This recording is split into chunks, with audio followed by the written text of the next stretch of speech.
Bonjour. Une question de méthode aujourd'hui et une expression qui me tient à cœur parce qu'en fait elle est assez compliquée. L'expression, c'est changer de regard. Comment peut-on travailler sur quelque chose, sur quelqu'un, sur un projet, sur bien sûr un sujet de prospective, de signaux faibles, en changeant son regard? Et puis en réfléchissant à cette expression, changer son regard, j'avais l'expression se mettre dans la tête de, pas d'un œuf, la tête de quelqu'un. Par hasard, en recherchant sur Google, j'ai découvert une émission très intéressante sur RTS, la télévision suisse, qui était pendant, je crois, 5 ans, se mettre dans la tête de quelqu'un, dans la tête d'eux, et qui s'est arrêtée en décembre dernier. Je reviens à mon sujet. Se mettre dans la tête de quelqu'un, ça nous aide à essayer de le comprendre et à essayer de changer de regard, de voir les choses différemment. Alors j'ai pris des exemples faciles. Se mettre dans la tête de Poutine, c'est classique. Il suffit de lire le Mage du Kremlin et on voit cet exercice très fort de se mettre dans la tête de Poutine et on comprend à ce moment-là ce qui se passe. Et comme de nombreuses personnes parmi vous ont lu ce livre, vous comprenez à ce moment-là ce que c'est que se mettre dans la tête de quelqu'un. Mettez-vous dans la tête de Xi Jinping. Xi Jinping, c'est nounours, d'accord, mais c'est quelqu'un qui a une volonté d'être le centre du monde en 2049 pour le centenaire de la Révolution chinoise. Donc il fait tout pour être le maître du monde à cette date-là, sachant qu'il n'a pas de démarche militaire, contrairement à, par exemple, Poutine pour le faire. Et puis mettez-vous dans la tête de Biden. Biden qui a un prédécesseur qui était Trump, que l'on connaît, et Biden qui se dit: qu'est-ce qu'il faut que je fasse pour que ce soit bon pour les États-Unis? Et il sort cet accord IRA, ce IRA, Inflation Reduction Act, qui fait qu'il promotionne, il promeut tout ce qui peut aider l'industrie américaine à s'armer contre tous les pays, et notamment la Chine et aussi contre l'Europe. Donc quand on se met dans la tête de quelqu'un, quand on se met dans la tête de Poutine, de Xi Jinping ou de Biden, on comprend quelle est la démarche de la personne en face. Évidemment, quand je dis ça, c'est très classique.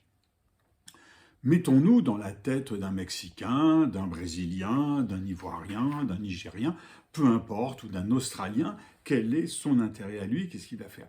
Mais c'est exactement cette chose-là que l'on retrouve en entreprise. Alors la caricature, évidemment, c'est de se mettre dans la tête du patron. Bernard Arnault, le patron d'LVMH, qui se lève tous les samedis pour aller visiter ses magasins de manière incontestable, et notamment le Bon Marché qui est sur le terrain et qui essaye d'aller de plus en plus loin. Et en prenant Pharrell Williams comme directeur artistique de Louis Vuitton Homme, il amène une dimension nouvelle, puisque je pense que Pharrell Williams ne sait pas tenir une aiguille, il amène une différence, un passage nouveau à la direction artistique. On pourrait se poser la question, la même chose sur Bolloré, sur François Pinault, etc. Et là, je cite les créateurs d'entreprises. Et puis ensuite, il y a les fils. Il y a peut-être des filles aussi, mais très peu. Il y a Franck Gribou, qui finalement a abandonné Danone. Il y a Rodolphe Saadé, le fils de Jacques, qui donne un nouvel élan, une nouvelle dimension à cette entreprise en ayant une vision lui aussi différente. Il y a l'entreprise, c'est bien sûr CMA, CGM. Il y a Arnaud Lagardère, lui qui en a fait une shrinking firm, c'est-à-dire une firme qui se réduit, etc. Puis on pourrait parler de Bouygues, etc. Vous voyez que c'est très intéressant de se mettre dans la tête de la personne pour essayer de comprendre ce qu'il va faire en tant que créateur ou ce qu'il va faire en tant que gérant de cette entreprise. Nous avons, nous, la même chose dans notre travail quotidien en matière de prospective, de signaux faibles. Nous avons des gens en face de nous qui peuvent être des salariés de l'entreprise, des créateurs dans l'entreprise, des designers, des gens orientés finance, etc. Qu'est-ce qu'ils ont dans leur tête? Quand je me mets dans leur tête, qu'est-ce qu'ils pensent, à quoi ils pensent?